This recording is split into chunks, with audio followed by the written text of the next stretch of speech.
Tatlong bagay na pwede mong matutunan sa gym kung gusto mong lumakas ang negosyo mo. Reality check, hindi lahat ng problema sa negosyo mo masasagot ng isang skill lang.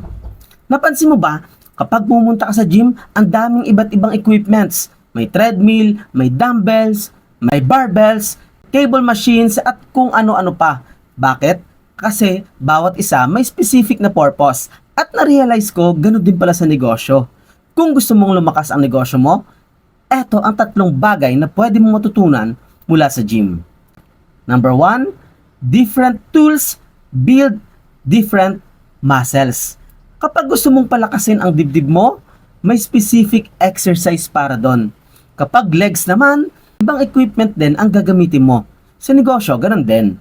Content creation skill builds visibility. Sales skill builds income. Leadership skill builds team. AI skill builds efficiency. Hindi pwedeng puro isang skill lang tapos ina-expect mong lalaki lahat ng parte ng negosyo mo. Number 2, wag puro paborito mong exercise.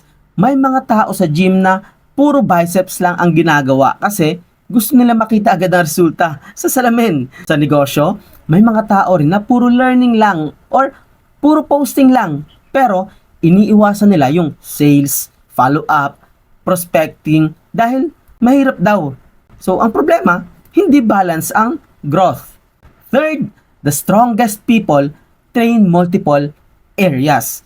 Ang goal sa gym, hindi lang malaking braso. Ang goal ay healthy at strong na katawan.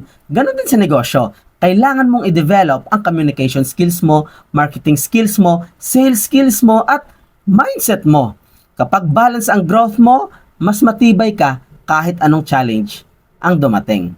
And fourth, results come from repetition. Hindi ka lumalakas sa isang workout lang at hindi ka rin yumayaman sa isang post lang or isang webinar lang or isang training lang. Yung consistency ang nagpapalakas ng katawan. Yung consistency rin ang nagpapalakas ng negosyo. Kaya kung feeling mo mabagal ang progress mo ngayon, baka hindi ka kulang sa effort. Baka kailangan mo lang idagdag ang tamang skills para sa tamang area ng negosyo mo. This is Coach Clint reminding you that successful businesses are built the same way strong bodies are built. One skill, one rep, and one day at a time. Follow for more tips on how to start, grow, and scale your business online.